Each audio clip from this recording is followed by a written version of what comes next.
Look at this pathetic setup, my dad sneered, knocking over my carefully arranged laboratory equipment. Test tubes shattered on the floor, years of research notes scattered everywhere. Real scientists work in proper labs, not their parents' garage. My name is Alexandra Mitchell, and at 28, I watched my parents destroy 6 years of independent research in less than 10 minutes. Mom stood in the corner, recording everything on her phone, probably for my younger sister Diane to watch later. They'd always been a tag team when it came to crushing my dreams. Please, those samples are irreplaceable, I pleaded, trying to save my Petri dishes from my father's rampage. But he just laughed, sweeping them into the trash with one dramatic gesture.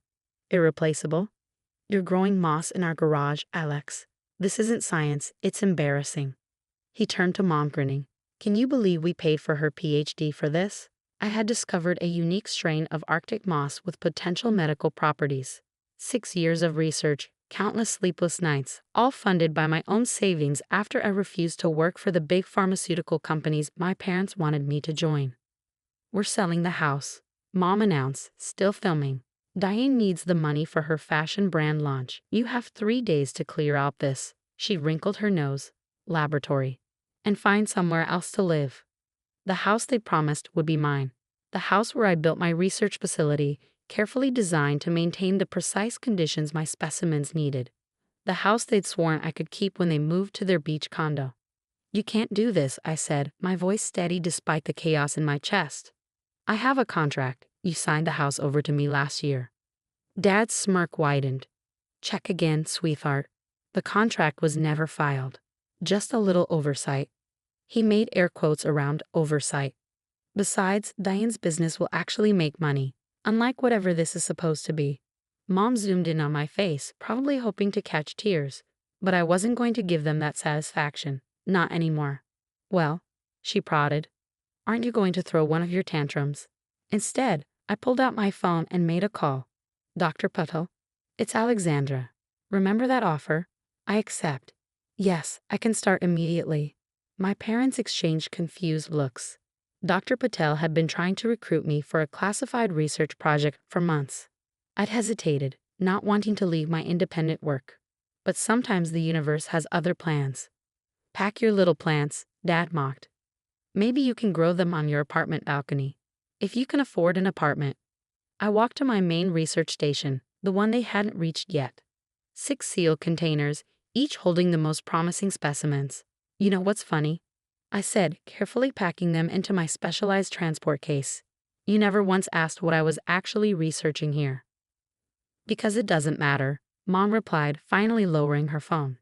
Science doesn't matter if it doesn't make money. I sealed the case, checking the temperature controls one last time. 3 days, right? Perfect. That's exactly how long I need. Need for what?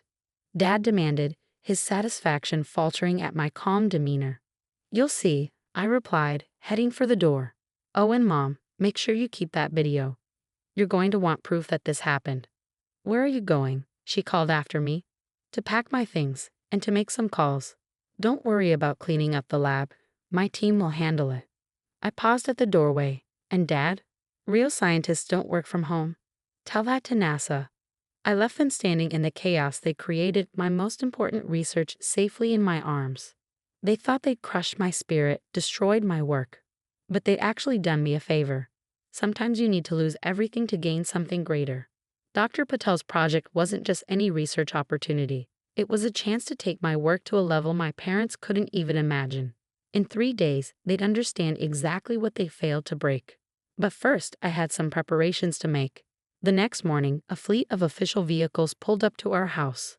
Men and women in hazmat suits began carefully documenting and collecting everything from my lab, even the broken equipment.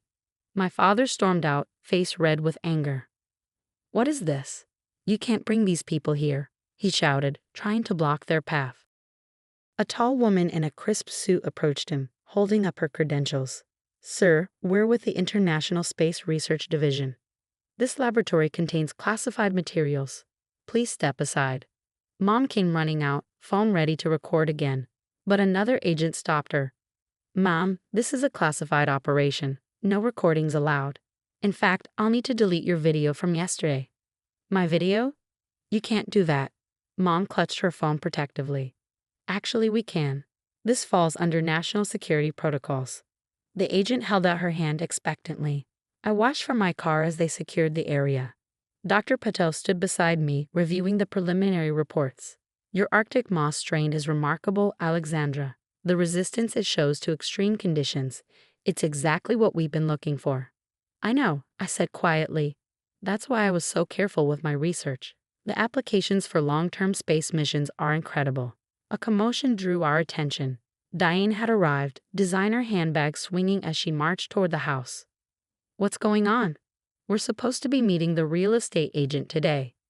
The house is temporarily under government control, an agent informed her. No real estate transactions can proceed until our investigation is complete. Investigation. My father's voice cracked. What investigation? Dr. Patel stepped forward. Mr. Mitchell, your daughter's research facility contained highly sensitive materials crucial to our next space station mission. By destroying unauthorized portions of her lab, you may have compromised national security. I watched their faces transform from confusion to shock. Mom had gone pale, her phone forgotten in her limp hand. Diane stood frozen. Her perfect makeup couldn't hide her growing panic. Space station, Dad whispered. But she was just growing moss. Specially adapted Arctic moss. Dr. Patel corrected him. Moss that could help us create sustainable oxygen production in space. Moss that your daughter has been developing for the past 6 years under strict government observation. My sister turned to me, her designer sunglasses slipping down her nose. You're working with the space program? Not just working with them, Dr. Patel smiled. Alexandra is leading our biological adaptation team. Her research is revolutionizing how we approach long-term space habitation. Dad took a stumbling step toward me. Why didn't you tell us? I tried. For 6 years, I tried to explain my work. You didn't want to hear it.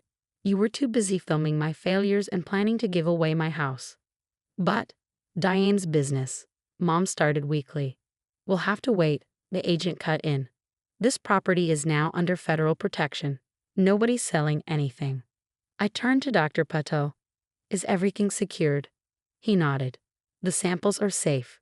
We'll have them transferred to the new facility by tonight. New facility? Diane asked. Yes, I replied, finally allowing myself a small smile. My new research center, the one NASA built specifically for my team. The weight of what they'd almost destroyed finally seemed to hit them. My father, who laughed while throwing away my pathetic samples, now stood silent as government agents carefully preserved every scrap of data from my lab. My mother, who'd filmed my embarrassing work, watched as her video was deleted under national security protocols. Alexandra, Dad's voice was barely a whisper. Save it. I cut him off. I have a meeting with the space station design team in an hour. Dr. Patel, shall we? As we drove away, I caught one last glimpse of my family in the rearview mirror. They stood huddled together, watching as their plans crumbled around them, finally understanding exactly what they failed to destroy. But this wasn't about revenge. It was about something much bigger than their small-minded vision of success. My work would help humanity reach for the stars while they remained stuck in their earthbound prejudices. Tomorrow, the official announcements would begin. My name would be everywhere as NASA revealed their breakthrough in sustainable space habitation.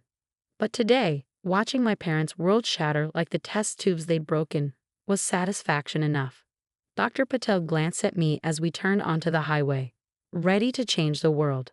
I smiled, thinking of all the times my family had mocked my dreams. I already have. They just didn't know it until now. 1 month later, I stood on stage at NASA's press conference, explaining how my Arctic moss research would revolutionize oxygen production in space. The auditorium was packed with journalists, scientists, and space program representatives from around the world. In the back row, I spotted my family. They hadn't called since the day their plans fell apart. But here they were, dressed in their finest, trying to look like proud, supportive parents. Diane had even worn a custom-made dress with a galaxy print, probably hoping to catch some media attention. Dr. Mitchell, a reporter called out, "How does it feel to be the youngest scientist to develop a breakthrough for the International Space Station?" Before I could answer, my father stood up. As her father, I always knew Alexandra was destined for greatness. We supported her research from the beginning. The room fell silent. I caught Dr. Patel hiding a smile behind his hand. Actually, I said into the microphone, my voice clear and strong, I'd like to share a video that perfectly captures my family's support. My mother's face went white. She knew exactly what was coming. The giant screen behind me lit up with security footage from my lab. The same day, they destroyed my equipment, but from a different angle. One that showed my father's deliberate destruction, my mother's gleeful filming, their mocking laughter. This was filmed 1 month ago, I explained to the stunned audience. My breakthrough research wasn't developed in a state-of-the-art facility. It was created in my garage, funded by my own savings, while my family actively tried to discourage and destroy my work. The room erupted with questions. Cameras flashed. My parents tried to slip out, but the crowd blocked their exit. Dr. Mitchell, why show this footage? I looked directly at my family as I answered. Because somewhere out there, another young scientist is being told their dreams are worthless. Another researcher is working from their garage, their bedroom, their basement. I want them to know that great discoveries don't always come from perfect conditions. Sometimes they come from perseverance in the face of ridicule. Dr. Patel stepped up to the podium. Alexandra's moss specimens have already been successfully tested in space conditions. Next month, she'll be supervising their installation on the International Space Station herself. This was news to my family. Diane's mouth fell open. Mom grabbed Dad's arm for support. Yes, I confirmed, I'll be part of the next mission crew. It turns out that 6 years of working in isolation, maintaining precise environmental controls, and problem-solving with limited resources made me an ideal candidate for space station work. The irony wasn't lost on anyone. My parents' attempts to belittle my work had actually helped prepare me for one of humanity's most elite positions. After the conference, they tried to approach me. Mom was crying, Dad looked desperate, and Diane was already posting on social media about her amazing scientist sister. Alexandra, honey, Mom reached for me. We were wrong. We're so sorry. You were wrong, I agreed, stepping back. But this isn't about you anymore. My work, my success, my future, none of it belongs to you. But we're family, Diane protested. Doesn't that mean anything? Family? I laughed softly. Family supports each other. Family listens. Family doesn't destroy dreams for their own profit. The house, Dad began. We never filed the paperwork, but we could. Is now government property, I finished for him. Part of the new research complex. Your beach condo will have to do. As security escorted them out, I heard Diane wailing about her fashion brand dreams. But I had more important things to focus on. My team was waiting to review the final preparations for our space station mission. 3 months later, I watched Earth shrink beneath me as our rocket pushed through the atmosphere. The same moss my father had thrown in the trash was safely stored in our cargo hold, ready to help humanity reach further into space than ever before. Dr. Patel's voice crackled through my headset. Ground control reports your parents are watching the launch. They're requesting a statement. I smiled, looking at the curve of our beautiful planet below. Tell them thank you. Thank you? He sounded surprised. Yes, thank them for teaching me that sometimes you have to lose gravity to find your wings. And tell them not to wait up. I'll be busy growing moss among the stars. As we docked with the International Space Station, I thought about that day in the garage. They thought they were crushing my spirit, but they'd only proved how unbreakable it was. Now my research would help humanity break free from Earth's bonds, while they remain trapped by their own limitations. Sometimes the greatest revenge isn't about getting even. It's about getting higher than anyone thought you could go.